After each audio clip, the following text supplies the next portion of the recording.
Assalamualaikum dear students. Continuing the chapter is matter around us pure, class 9 science. Today I'm going to teach you something about suspension and its properties and what is the physical and chemical change. पिछले sessions में हमने पढ़ा solution क्या होता है, mixtures के बारे में पढ़ा, प्योर इम्प्योर सब्सटेंस के बारे में पढ़ा, मैटर के बारे में ऑलरेडी हमने प्रीवियस चैप्टर में पढ़ा है.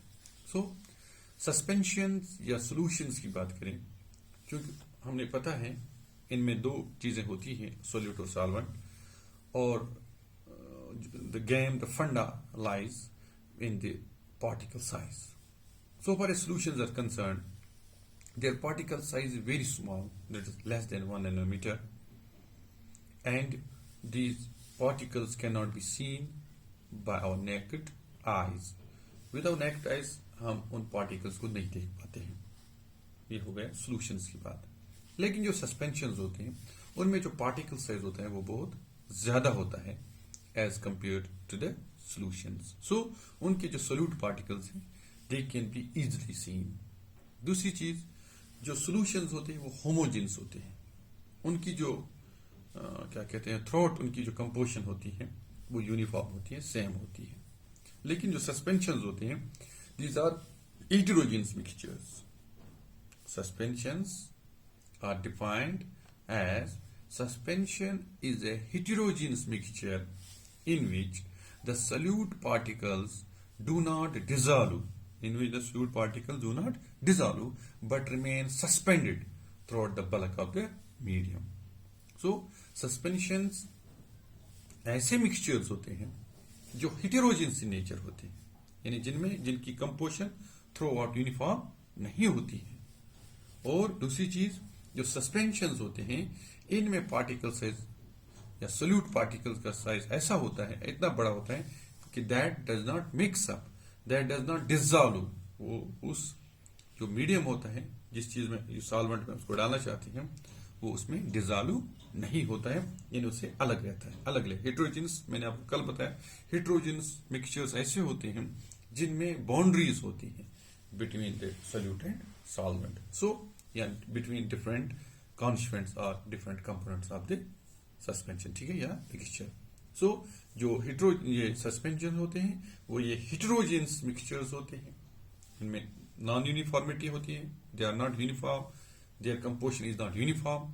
दूसरी चीज, इनके जो पार्टिकल्स होते हैं वो एक दूसरे के साथ डिसॉल्व नहीं होते, या सोल्यूट पार्टिकल्स सॉल्वेंट या मीडियम में डिसॉल्व नहीं होते हैं.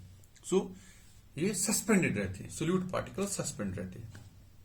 फॉर एग्जांपल, अगर हम कहेंगे चाक इन वाटर, हमने चाक लाया, उसको पाउडर बनाया, फिर हम पानी का एक बीकर लाएंगे, उस बीकर के अंदर, उस गिलास के अंदर, उस टम्बलर के अंदर we will put that chalk powder.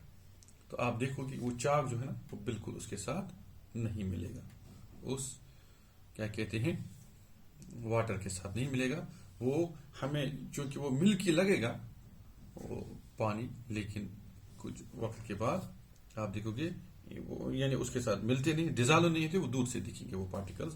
और हम इन पार्टिकल्स, सोल्यूट पार्टिकल्स को सस्पेंशंस में इजीली देख सकते. सस्पेंडेड मीन्स जो मुअल्लिक हो, जो लटके हुई हो, जो मिले नहीं हो, गायब ना हो.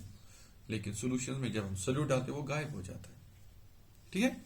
सो suspensions is a mixture, is rather heterogeneous mixture, is a heterogeneous mixture in which the solute particles do not dissolve in the medium and they remain suspended. Example, for example, chalk in water बोल सकते हैं, smoke बोल सकते हैं, smoke in air, धुआं जब हवा में होता है लटका रहता है, सस्पेंड दूर से दिखता है. So these are the examples of suspension. उसके बाद जो प्रॉपर्टीज ऑफ सस्पेंशन होता है, सबसे पहले जो हमने पहले ही बताया, suspension is a heterogeneous mixture. जो सस्पेंशन होता है वो हेटेरोजेनस मिक्सचर होता है. उसके जो सोल्यूट पार्टिकल्स होते हैं वो सस्पेंडेड रहते हैं, यानी उसकी जो क्या कहें वो कंपोजिशन जो होती है वो सेम नहीं होती है. फॉर एग्जाम्पल हम चाक इन वाटर लेंगे, किसी जगह चाक के ज्यादा पार्टिकल्स होते हैं, किसी जगह कम हो सकते हैं, और आहिस्ता आहिस्ता वो बॉटम में ज्यादा आ जाते हैं जब हम कुछ वक्त के लिए उसको रख देते हैं। तो उसमें क्या कहते हैं, थ्रू आउट जो कंपोजिशन होती है वो सेम नहीं होती है, इसलिए हम सस्पेंशंस को हेटेरोजेनस मिक्सचर्स भी कहते हैं। उसके बाद particles of suspension are visible to the naked eye. ठीक है ना, हम naked eye without any instrument, without any apparatus हम उन पार्टिकल्स को देख सकते हैं क्योंकि उनका साइज बहुत ज्यादा होता है। हम उनको इजीली, और वो सस्पेंडेड भी होती है, उसमें मौलिक होते हैं और हम उनको इजीली देख भी सकते हैं। दूसरी चीज, जो उनका साइज होता है वो बहुत ज्यादा होता है। The size of the particles of a suspension is very large. उनका साइज होता है that is more than 100 nanometer as compare to solutions. In solution, the solute particles have a size of less than 1 nanometer. But here we have a size of more than 100 nanometers. It's a very big size. So the particles of solute are very visible through our naked eye. उसके बाद पांचवा चीज होता है, it is an unstable mixture. अगर हम solutions के साथ इनको कंपेयर करें, solutions होते हैं stable. अगर मैंने आपको कल भी बताया था, अगर हम शुगर सोल्यूशन को ऐसे ही रहने देंगे 1 2 दिन 3 दिन 4 दिन 5 दिन, उसमें जो शुगर होगा या साल्ट सोल्यूशन अगर हम बनाएंगे, वो जो शुगर या साल्ट जो है उसका सोल्यूट जो है वो बॉटम में सेटल नहीं हो जाएगा, वो वैसे का वैसा रहेगा क्योंकि पूरी तरह से डिजॉल्व हुआ होता है उस सॉल्वेंट में। लेकिन यहाँ पे कंट्री है उसके, यहाँ पे जो सस्पेंशन होती है वो अनस्टेबल होती है, वो स्टेबल नहीं होते हैं। जो अगर कुछ देर के लिए आप रखोगे और आपके पास मडी वाटर है, मड इन वाटर आपके पास एक सस्पेंशन, जब हम उस पानी को कभी बारिशों में या ऐसे आ जाता है हमारे घरों में, हम जो पानी हमें आता है घर में, हम जब उसको किसी बर्तन में रखते हैं, बाल्टी में रखते हैं वगैरह रखते हैं, तो जो मडी वाटर होता है, कीचड़ भरा होता है, वो पानी धुंधला होता है। कुछ वक्त के बाद क्या होता है, उसके नीचे वो जो मड होती है वो सेटल डाउन हो जाती है, वो हमें दूर से दिखती है। सो ये जो सस्पेंशन वो अनस्टेबल होता है, यानी उसमें जो सोल्यूट और सॉल्वेंट होता है वो स्टेबल नहीं होता है, वो थ्रू आउट नहीं रहता है। कुछ वक्त के बाद सोल्यूट या जो पार्टिकल्स उसमें हम डिजॉल्व किए होते हैं वो बॉटम पे सेटल डाउन हो जाते हैं। इसमें it means suspensions are unstable mixtures. ठीक है, उसके बाद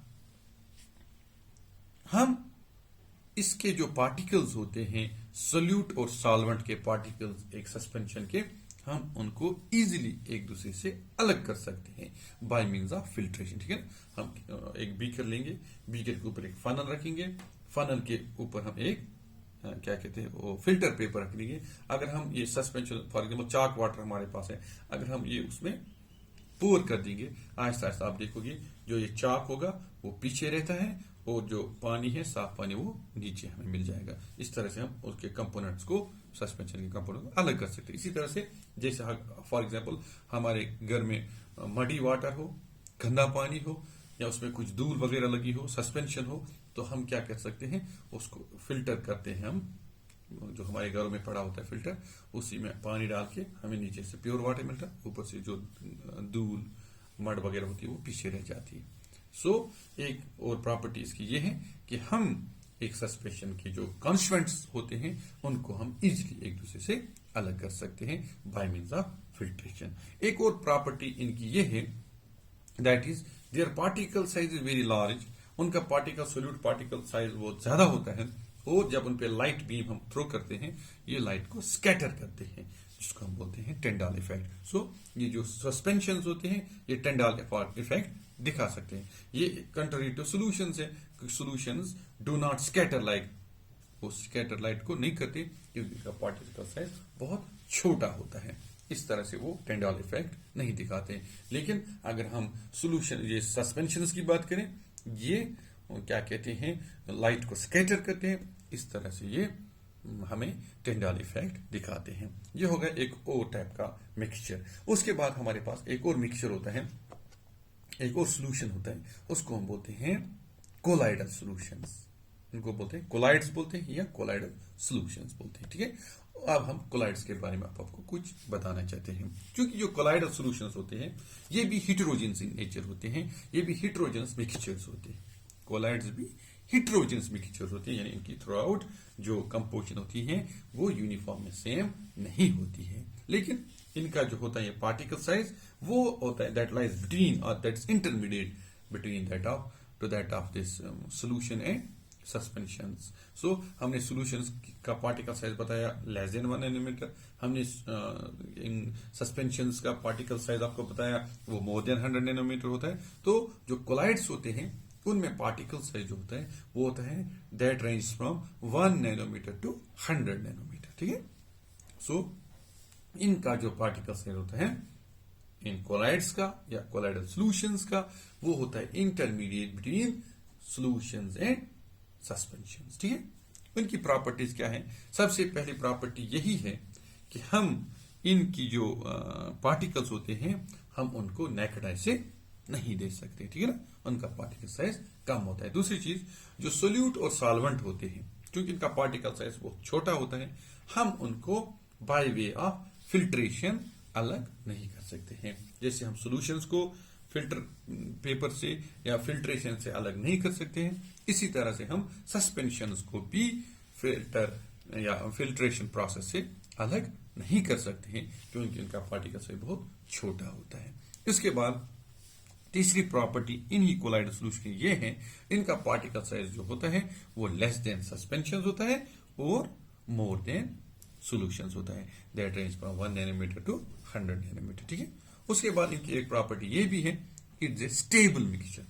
collide is a stable mixture. Stable आपको पता ही है, स्टेबल वो होता है अगर हम किसी वक्त के लिए उसको रख दें तो उसके जो सोल्यूट पार्टिकल्स होते हैं वो नीचे बॉटम में सेटल नहीं होते हैं। कोलाइड्स होते हैं स्टेबल, सॉल्यूशंस होते हैं स्टेबल, सस्पेंशंस होते हैं अनस्टेबल, ठीक है, शाबाश। उसके बाद इसकी एग्जांपल्स आप देख सकते हैं, फॉग, धुंध जिसको हम बोलते हैं, ठीक है। जब वाटर वेपर्स इसमें चले जाते हैं पानी में, सर्द थोड़ा हो जाते हैं तो वो धुंध पड़ जाती है, सर्दियों में आपने देखा होगा, ठीक है। इसी तरह से वो सस्पेंडेड वाटर ड्रॉप वेपर्स होते हैं। इसी तरह से आपने देखा होगा फॉग, फॉग देखा आपने, क्लाउड्स देखे होंगे आपने, क्लाउड्स बादल, ठीक है। जब वाटर साइकिल आपने पढ़ा है, जब पानी के ऊपर धूप पड़ जाती है फिर वो पानी एवापरेट होके एज वेपर्स, वाटर वेपर ऊपर चला जाता है, वहां ठंडा हो जाते हैं वाटर वेपर्स, वो बादल बन जाते हैं, क्लाउड्स बन जाते हैं, ठीक है, water in air, it's a colloid solution, ठीक है। इसी तरह से दूध है, मिल्क है, butter etcetera, these are the examples of colloidal solutions. So it's enough for it's all about the suspensions and colloids. एक और क्वेश्चन छोटा सा, फिजिकल और केमिकल चेंज क्या होती है, ठीक है। फिजिकल प्रोसेसेस क्या होती है, केमिकल प्रोसेस क्या होती है, फिजिकल चेंज क्या होती है, केमिकल चेंज क्या होती है। As a name indicates physical change वो चेंज होती है जिनमें फिजिकल चेंज आ जाती है, केमिकल चेंज नहीं आ जाती उन चीजों में, या कोई नई चीज नहीं बनती है, ठीक है।